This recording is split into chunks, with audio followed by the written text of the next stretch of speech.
We will have MVP starting on their color, the blue side. On the left here, gonna take away KSV's Gnar to start off things, as well as a Galio ban against Ian. KSV largely been on Gnar and Gangplank. Only a single game on Orin outside of 4 games each on Gnar and Gangplank. See if he's gonna be, it's certainly gonna be pushed out of his comfort zone, as now only the Orin remains available. Korean teams always do adapt in terms of pick ban strategy week on week, even if a patch stays the same. So very early ban on the Galio, one of the tools that Kongdu Monster was so good at using against KSV. When it comes to MVP, there's not a lot of individual picks you have to respect. You know, a certain champion, signature champion like, say, Sion from ADD, Syndra from Ian. We won't expect bans towards those. So KSV probably just banning out the problem champs that have caused them stress recently.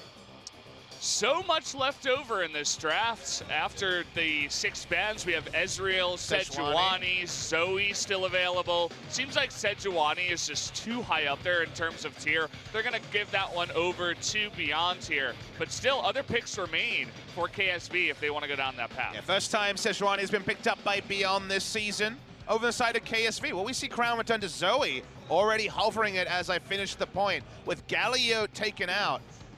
We saw BDD win the skill matchup Rise too. against Azir. Sorry, as Azir against the Zoe, so always an outside chance. And like you say, with Rise gone, only Azir is really there of the real tip-top mid laners. So interesting stuff here. The Zoe priority might be a new thing this week. It really started to ramp up at the end of last week after Edge pulled out another big performance for Kongdu Monster. Expected to be a ban in our second series. And speaking of reaches, we've seen very early rotation Brahms, but very early rotation Taric hasn't really been a thing since the thick and thin of the Odin Sensor meta midway through the World Championship. So a surprise to see such an early Taric from KSV. Yeah, especially for Core JJ, you know, he's been playing a lot of Tom Kent, a lot of Braum, but they really have an idea in mind, perhaps a counter to something like the Sejuani. If she does engage, you can immediately Cosmic Radiance and try to save your team and enter the team fight, because Sejuani loves to just start and dive on in like that. Well, let's follow the logic. Biggest criticism for KSV was playing passive drafts with scaling and low engage. The only reason you take Taric over Tahm Kench and Braum is if you want to go in, because Taric is equally as good initiating. He actually struggles reactionarily because of the 2.5 second arm time. Yeah. So my impression is, with that early Taric priority, KSV is saying, well, we know where we've been weak. It has been in their proactivity. Now the proactivity can start, and the Jarvan from Ambition, future world skin for Samsung Galaxies coming in on that Jarvan pick, does suggest more aggression in the draft and in the game plan from KSV. I like it. They're looking to end the games here against MVP quickly. It's funny to see how Ezreal got through the pick and ban here. KSV has not picked their ADC just yet. You see that MVP has. Might just be a double ban on Ezreal Kalista if they want to take out some of the big picks for Ruler. I believe he'll just default to Tristana there, or show us something new. Can always hope. It's Alawi ban. Okay, so a tank buster is Alawi. So ADD facing Alawi coming through on the side of Kingzone Dragon X when Rascal played it in the top lane. Did fine in the matchup, but clearly they're looking for a more tanky pick for the side of top lane, and we can see which tanky pick in particular as they do lock in the Orin. Yep, Orin still no nerfs on this ban, or rather on this patch. We still are on 8.1, so still can be unstoppable in W and has that lower cooldown on his ultimate. So Ian, where will Ian go? We were left a lot to be desired with his Zoe games. Now he's against Zoe. He has very strong engage, sort of comp where in previous metas, Orianna was one of his favorites and would fit this draft very well. Azir right now is certainly the stronger choice. The laning phase though, it was actually Ian making mistakes in the reverse matchup that really cost them against BDD. So we'll see what Ian was able to pick up there, jumping on Azir again this season. Already played it twice. They've got no victory, so I don't need to tell you that he hasn't won, but 0-2 on that pick, and then we will see the lock-in here on the Camille. So gonna try and take the aggressor role. MVP very, very strong lockdown and engage. KSV, like I mentioned, with nothing else left in his champion pool, is gonna default to the Tristana here. more aggressive initiation draft from KSV. This reads like the team sat down, watched the VOD review, particularly of Game 1 against Konglu Monster, where they took scaling, low engage, and got smashed in the early game, and they're going to show us something different. This is the sort of draft where the world champions are saying, we've got initiation, we've got high-tier picks, we want to flex on a team we believe we can beat. Let's see if they can actually make the mindset shift, because it has been slow and steady at every moment for KSV in 2018. Like I said before, this is a good matchup if you want to get back on your feet after a bad loss. And it's also a good matchup to try new stuff. If this is not necessarily your normal way to play the game, your game style, this is a good matchup to practice it in. And you were talking about high-tier picks. MVP got some of their own, too. Yep. Azir has been so contested up at the top. And also Sejuani and Tom Kent's 3 big picks that we're seeing. Avaris as well in the AD carry role. They desperately need to make one of these picks stand out and actually force targeted bans in future games. That's kind of what they need to do here. Obviously, a game win is also something they're going for, but any level towards that, any advancement on their current status of just being our cellar dwellers would be a step forward for MVP. So like you say, nice draft on paper. There is some good answers, and the mid lane matchup is a bit concerning, given Azir's have traditionally been in pretty big strife against Zoe's. Crownish on a Zoe once. That was a win, but that was in quite the crazy game against the Freak of Freaks. The turnaround required. Let's see how he does second time up. Yeah. I'm feeling the hype. I don't know why, but I feel like MVP is going to win today. It's just a feeling. I hope I didn't curse them, but we'll have to wait and see, guys, as the countdown is about to begin to bring us into game number 1 of MVP versus KSV.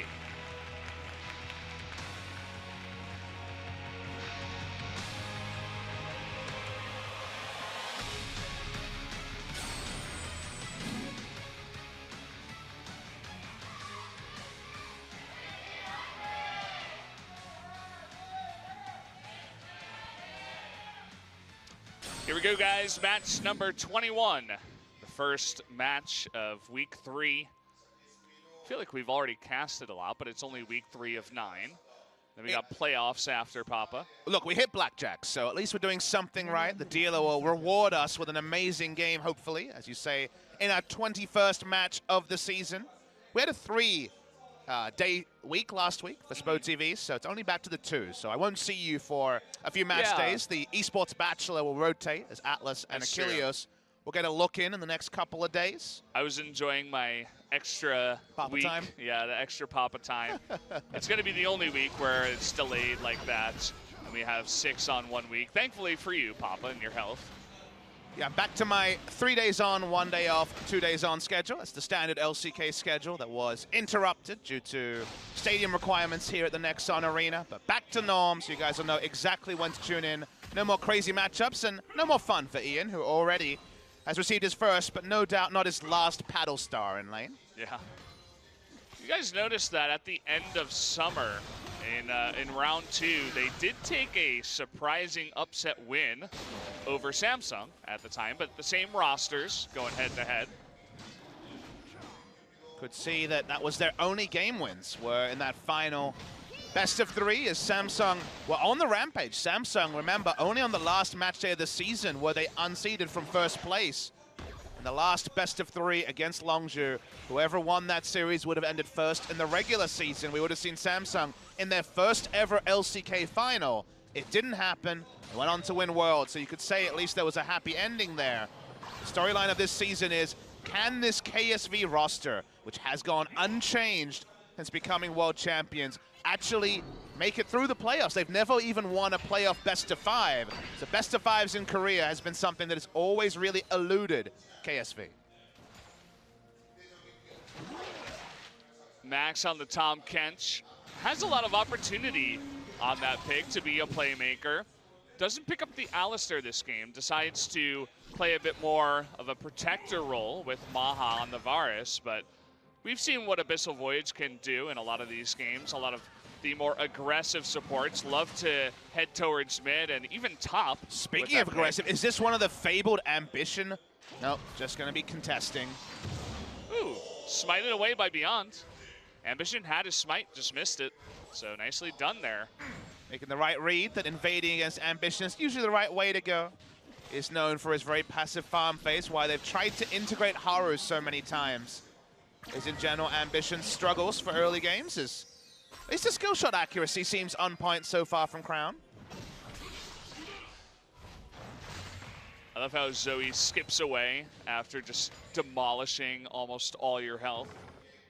Seems to be very happy about it. Reminds me a lot of Annie in that style.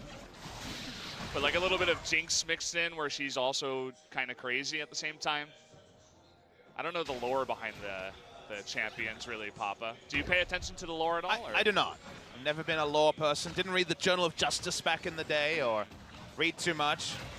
I like Trundle's lore, the old lore, when he was a Byronic hero of sorts, but in general, not big on the lore. I'm into the numbers. Talk to me about AP ratios and AD ratios, but yeah. The lore is a bit beyond me. Is there any caster that's like a big lore guy? I don't really... a Freak knows the lore very well. Freak knows the lore, yeah. You could say it's his job to know the lore. He's been around for a really long time, should know the history.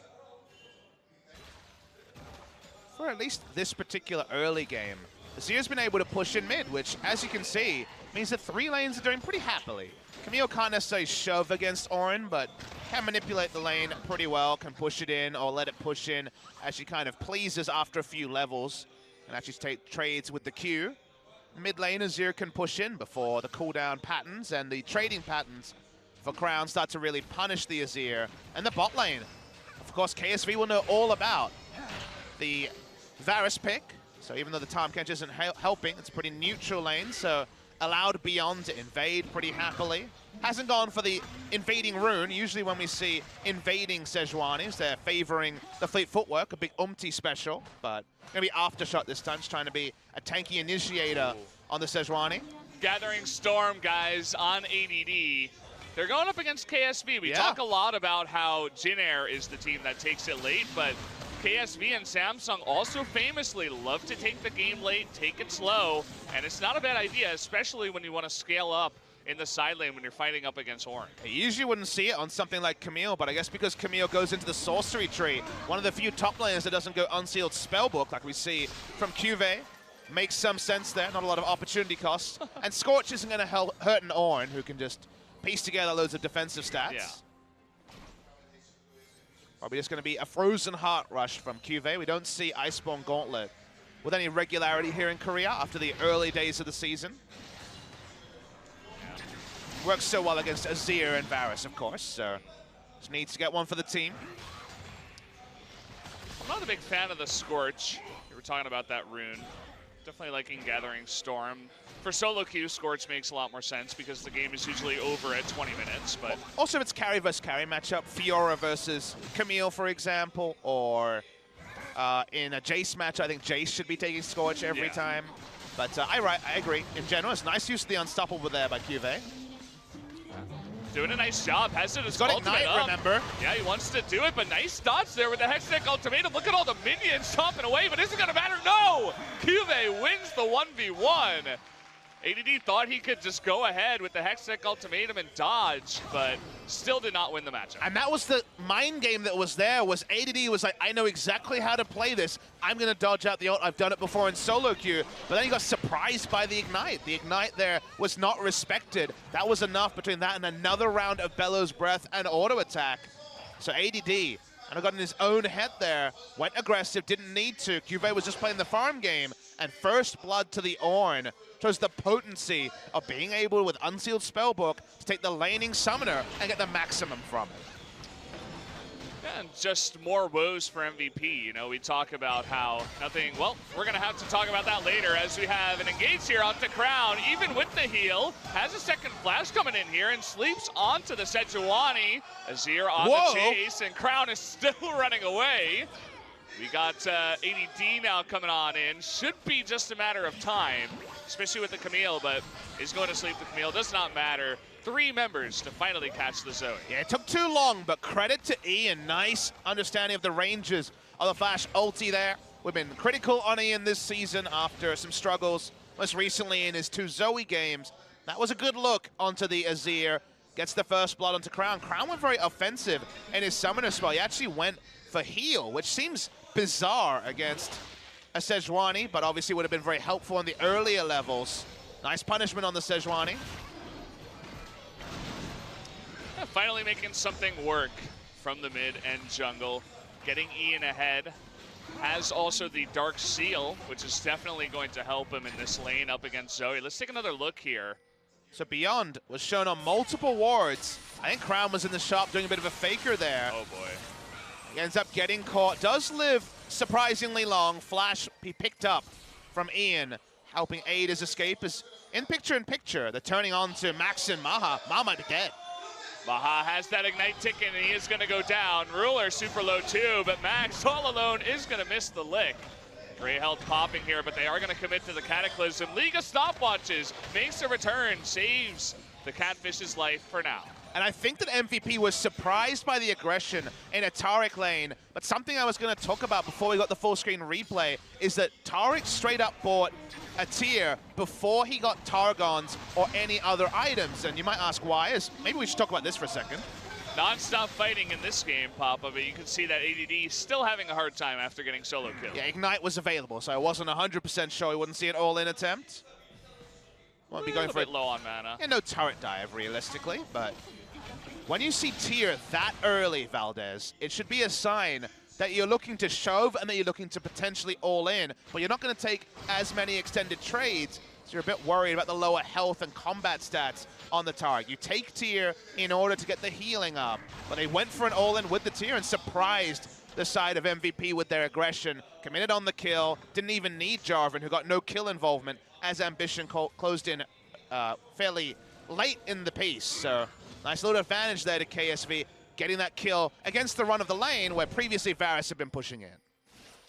See how this happens. Max hits really far forward, but so does Maha. Maha just got super surprised by the dash in and hit by the dazzle, so was always going to die on the back end here. Got the full explosive charge reset onto the leap, and Ruler on point with his use of the stopwatch as well. Those are the stopwatches we like to see. The very aggressive uses are super common in the LPL. Usually it's defensive here in Korea. Nice play from Ruler, and playing to items as well is something I love to see. Speaking of the LPL, we don't get to watch it too often, just on our off days, because LPL is basically always on at the same time slot. Sometimes we get the dream and we get to catch a little bit in between games here. True. But you're not joking. It's non-stop action over there. I don't get to watch it too often, but the other day I was watching it and I was like, damn, this is pretty fun. I've made the analogy many times. The LPL is the best popcorn flick ever. If you like Pirates of the Caribbean, you'll love the LPL, non-stop action. Okay, well, we have some action here. This is action-packed so far. Ambition getting pretty low. Double stopwatch at the same time, but ADD making his way in. This is just a 5-on-5. KorJJ's going to be taken out first. We got Ambition by himself in the pit. Should be taken out by Beyond now. Maha getting low, and Kive looking to carry, but Max trying to save his life on the bottom side. Not going to be able to, as Ruler does get the kill. Now going for more. Wants to get the resets onto Ian. They take out the Catfish. One more, and a double kill for Ruler. On to Max means that Samsung eventually wins the fight. Yeah, initially it looked like it was going to be a win to MVP after two members of KSV went down. But when Crown finally had the space to rain down hell from above to actually get those Qs and paddle stars in, extended fight is where KSV were really able to make MVP pay. We can watch the replay. So KSV do blow some health taking this, but they have the tier onto Taric. So they have quite a lot of healing to begin. MVP use their long cooldown ultimates. They get the picks with Focus Fire, but they spend a lot of time, and consider who they kill. They kill KorJJ, and then they kill Ambition. Those are the first two to go down from MVP. All the threats are still alive, and the front line from MVP no longer has a lot of health. Camille zones herself away. Camille was needed to actually put threat onto Ruler. The only person with a health bar or a mana bar that could actually stop Ruler and also Crown from fighting was the Camille, but Camille was out of position and couldn't actually help them. That's why they took such heavy losses in the second part of the fight. Yeah. Also have to mention that the Infernal Drake did go over to KSV. That's how this fight all started in the beginning, so nice extra damage, especially for Zoe and Tristana. And I've got exciting news. I'm actually gripping you by the shoulder to give you exciting news. What happened? We have an item imbalance in bot lane for the first time in forever, because it's actually a full Shiv BF sword against not a Rage Blade, because there's been so much fighting that there wasn't just a straight up Rage Blade purchase 11 minutes into the game. Wow. So we have a Fed ruler. But once bot lane's interesting, as for now. Yeah, the action never stops. Yep. As they are coming in to steal this blue buff. Ambition will pick it up. Sejuani ultimate used and whiffed by Beyond, sailing wide, trying to save Ian's life. I think Maha should be very respectful here. He's well behind in items. They do not win a 2v2, even if it is a nice little trade at the start there coming through. Again, have to always remember that usually with Taric lanes, sustain is not a word to talk about, but they can just, as you see, freely use the heal. Mechanic there is if you actually get the passive, which is the 2 auto attacks, and use Q, you have it back. You have the heal back available. And even the fact that it's a big mana sink is no longer relevant. So KSV are going to all in, I think, pretty much off cooldown. That's why Maha and Max need to be very respectful. Yeah. The only thing that might be stopping them right now is the fact that Ruler has neither of his summoners. They have tons of vision down on the bottom side. And even wards being cleared up on the top side by Sejuani. So they know her position. They know they have Ambition nearby as well. AD and Cuve, pretty much a tank fight in the top side, but seeing KSV roam with Ambition, trying to get that extra coverage you were mentioning on the red side. Finally, one of those control wards goes down, but 2 more were placed here. Ambition getting deep into the red side jungle. Beyond's ultimate is still on cooldown, so they're not going to try to go in and catch a Jarvan at this point in time. Still have a lot of strength around the Drake, which is going to be the site of most of the fights in the first 20 minutes of the game. Crown will just leave lane bot side, and all Ian can do is play towards his top side, and for now it's the top laner and the, both top laners just fighting in vision. So there's no threat onto the members of KSV with the vision control they have of being ganked, and an immense threat onto the side of MVP, as the Gathering Storm is clearly going to be picked up on both sides of the Rift. Yeah. Players are just beginning to realize that the games are going long enough on average. Even at 30 minutes, it's not a bad rune to have, but especially at 40, that's when you begin to notice it. And the possibility of it going even longer is not out of this world, as we have seen. So that's 2 members in the game that have Gathering Storm. Does anyone else have it? Yeah, it's weird. It's interesting that a minor rune, not one of the keystones, actually holds so much power when it comes to the late game. It's one of the things that's the least clear. We always wonder when we see Sorcery Tree at all, whether it's picked up, but in this particular case, we now know, thanks to Spo TV, for confirming that. It's going to be so relevant later in the game. It almost feels like at 40 minutes we should have a indicator to be like, hey guys, this is really relevant now. Yeah. It's something you can forget. Just like a small little update and show us the numbers once again, because people aren't always going to know the exact numbers at 40, 50, 60 minutes.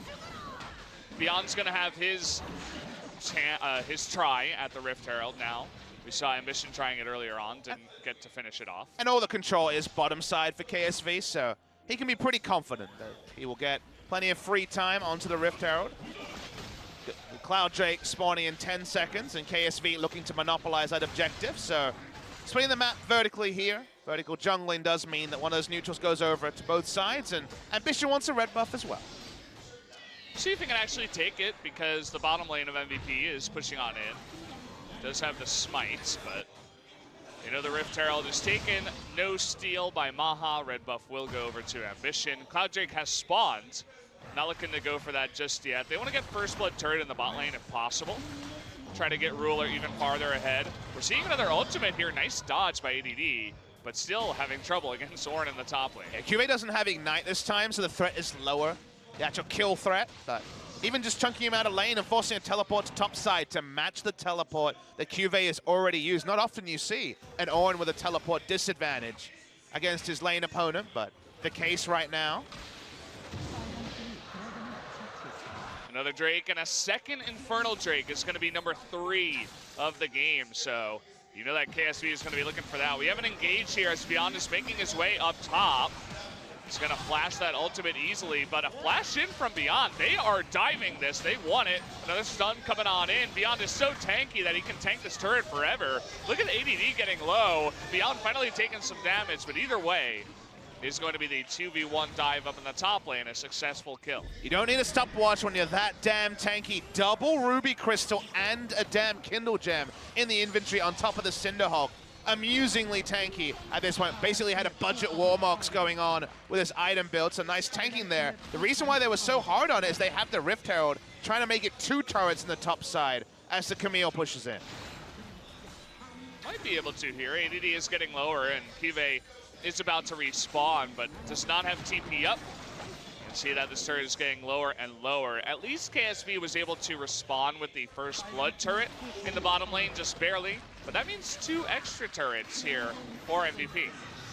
Like you say, the second turret is something that can be returned to and be significant. Your first indication at 90 minutes into the game of whether breaking a second turret will mean more than gold is probably no, because actually when the mid lane turrets are up, getting value out of the second turret being down is very difficult. Kind of need the extra space to find different ways to invade the enemy jungle and actually push in minions to get true value out of any turret, and especially when a carry now has a super long lane to go to, an extra lane where getting red side jungle control and not getting ganked as ADD is not a trivial thing, can be used against you. So obviously immediately you feel good about the gold. If they can make a threat onto Baron around 22 minutes and specifically get the mid lane turret, it can be big, but training up in turrets at this time is always that double-edged sword.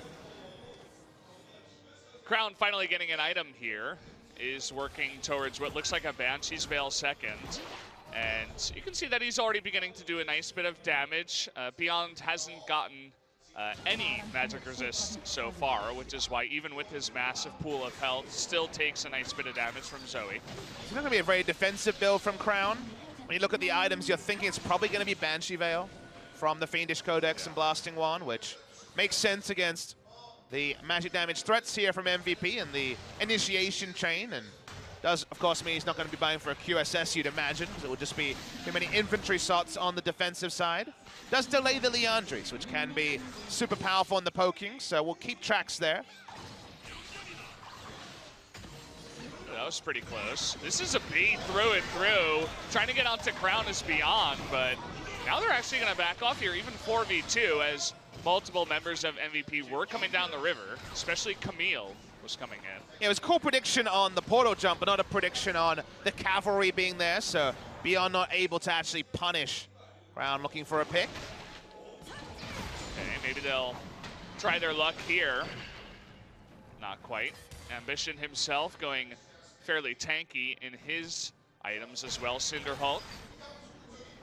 He's been the trendsetter. We started the season with more of the Warrior into Black Cleaver into Guardian Angel Jarvan, but recently it's been all Cinderhawk. In his interview, they asked him about it, and he said, look, this is what I'm most comfortable with, and more and more people deferring to the world champion jungler with the tanky build on Jarvan. Yeah, I like the tanky build myself. Feels kind of bad when you're playing solo queue. You go very heavy on the attack damage, and you can pop a couple people, the squishies, but if later game you're just going to go down super quick if you don't have some amount of tankiness. The trades get better and better for ADD. 2 Gathering Storm procs and Trinity Force Tiamat complete. Probably going to be going for Ravenous Hydra, probably going to be going for as much early power and not the Titanic for eventual scaling. Ooh, that's a nice little angle that Crown found. Using the bottom side of the wall. He is going to get caught, though. He does have Cleanse this time around. Ambition getting low, but the Cosmic Radiance comes in. They want to find an engage here. They're going to find ADD on the bottom side. Looking for the knockup. Will they actually commit? Over that wall seems a bit too scary for now, so they do just push ADD back. Ruler certainly is coming with a super aggressive mindset in this game. Rocket jumping in multiple times. We watch some double lift odds, it feels like, with this level of aggression on Tristana. Minion wave getting cleared. Turret very low here. I want the first mid lane turret of the game not to be for the side of KSV. It's funny to see KSV getting so frisky with their fights. You know, they draft this aggressive composition and they're just going head to head with MVP. But so far, MVP has been holding their own. They're not too far behind. They're looking to get aggressive themselves. Crown might be in a lot of trouble here. 3-on-1 at the moment. CoreJJ just hit a nice dazzle, trying to save his life, but that's done. It's going to be enough. They get Crown. Meanwhile, Ruler is pushing in the mid lane, so they trade a kill for a turret. Yeah, Crown will be frustrated because they had a lot of vision around that side of the jungle, but the Abyssal Voyage cheated past most of it. Crown will wonder how this happened. Punished with a turret, but turret was already very low in the mid side, and Tristan not going to get more. It is a mindset jump, and the person who I'm most happy to see adjust their mindset is Ruler. Ruler, to me, is the one I'm happiest to see playing aggressive, because you and I have talked about it a couple of times, talked about it on the OGN broadcast. In the off-season, every time you tuned into a high ELO Korean stream, Ruler was popping off. Ruler was really strong on the mechanics. On the Varus, he ended up being very passive, but taking a lift from the double lifts playbook and being more aggressive. Crown tried to be aggressive, but Abyssal Voyage strong there, so credit to Max and the rest of MVP for catching him off as Inferno started. Yeah, nicely done by Ambition. Gets the steal there at the same time as the spear. Nicely timed, and they get the second Infernal and the third Drake of the game. Yeah, denying Infernal is really big for KSV. They actually only have 2 threats, so it's not as high a value Infernal as our 4 threat comps we've had this season. But MVP would desperately love to stall out the game and get extra AD, especially onto ADD, the person who has the Gathering Storm and wants to be a split pusher. So 2 Infernals here will help Ruler, who's already very, very powerful. The 2 early kills means he's an item ahead of Maha, who already has, you know, the non-Infinity Edge build, usually a cheaper build. So the Wits End build is usually about hitting your scaling timings. KSV now looking very powerful. Yeah, sitting on 3 items already. Going to be chunking people down. Level 13 for now, so as it is on this patch, you level up quite fast, the amount of farming. And here's some more aggressive play. Misses the dazzle onto Ian. Abyssal Voyage comes in from Max, just looking to save his life. Didn't need saving. In a team with Jarvan on Ornn, our initiator has been Tristana multiple times. Sort of thing that definitely can be used against you if he makes a mistake, but so far, controlled aggression from Ruler. Trying to bait the Baron. Okay, he's gonna run straight into it. Nice little check there by Beyond. We'll see if he gets punished for it. Does have his stopwatch still, but it's gonna be too much damage there. 4 members of KSV in position. Crown still chunking out the Sejuani. And this is where the Zoe can be so strong. The turn away from Baron if you walk through water brushes. But now MVP slow and actually getting here. Spot vision, they know it's around 5,000 health. Yeah, we have a fight in the bottom lane too. Kive should be able to win that. He does get the kill right before the Baron gets taken. I was saying that MVP was holding their own. Doesn't look like that anymore. I'm not even 100% sure how that started, but Kive probably not. Should not be solo killing the enemy Camille 25 minutes into the game. We'll need a replay to know how it started. Maybe interrupted it back. Unsure on that one, but the end result, whether it was a turret dive gone wrong, just a true misplay from ADD. Baron and the cherry on top also picking up a solo kill for the Ornn. MVP had an improved early game. We said any signs of life would be an improvement for them. The early game has been better, but not good enough when KSV now have Baron at 27. They're looking for their 3rd or 4th pick on Beyond this game. It's been a lot, and he is going to get out of this one, but they give up a turret, going up against the Baron. Kive pushing in the bottom lane, all very methodical from here on out. Definitely expected. KSV pushing up bot side. Now the initiation on the Abyssal Voyage looks like a death sentence. KSV are grouped, very powerful in doing so, showing the aggression we wanted to see from them. Now the turn. ADD once again just being chunked out. He's fighting his own fight up at the top side. He's gonna get knocked out by the Ornn once again. Ian in the front is just tanking the Tristana shots. There goes the second one. Once a 3rd one will get Ian. He's jumping forward, he's Beyond. all of these other MVP members. He keeps jumping ahead of them. This is hilarious. That's going to be the ace and potentially the game here. 40 minutes, or rather 40 seconds on the death timers, and they're going for it. Ruler is Super Mario, Goomba stomping one member of MVP after the other. Like you say, in one Baron buff push, they're able to end the game, and KSV is fighting a fight against time. They want to be out of here as fast as possible. That they will. A very quick game number one. We'll go over to KSV. 28 minutes, 24 seconds will be the end here. Ruler popping off quite literally on his Justana. And you know, we sat there and had those criticisms about KSV. The slow games, the passivity against Kongdu Monster. You know, watching Kongdu play this heavy initiation aggressive comp, and KSV feeling powerless, largely feeling powerless against a Freak of Freaks last week as well. The coaching staff clearly agreed. This team played like there was a hot poker there saying fast, aggressive, assertive. All those words described KSV in game one, and Ruler especially. He ate his wheat mix this morning. He was feeling big and strong, diving in at every moment. Justana, the true initiator. KSV, nice to see you again. After a week two, you did not want to remember. MVP holding their own up to a certain point, but how many times is Camille going to get solo killed by an Ornn? How many times is the Sejuani going to get caught? The vision was not there towards the Baron.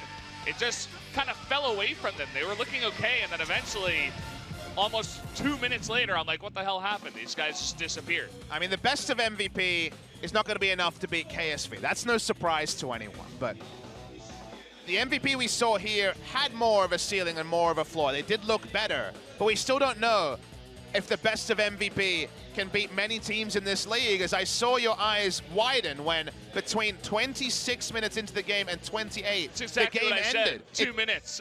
A Baron buff power play ended the game. It went from 1,000 gold roughly to 10,000 in the game ending. The best teams can punish you. KSV are one of the best teams in Korea. Kind of making it look like the old SKT style where they get one Baron power play, take out almost all your turrets, and just wipe the floor with you on the rift. So looking good today is KSV. MVP still trying to find an answer. You can see it's all just discussion and trying to prepare for the next game. We are going to go into a quick commercial break, guys. So make sure you grab your popcorn. Perhaps game number 2 will be even more fun. Can only imagine, Papa. Yeah, a lot of League of Legends tonight. Only our first series, but MVP, a lot to do. Yeah. So we'll see you guys in about 5 minutes.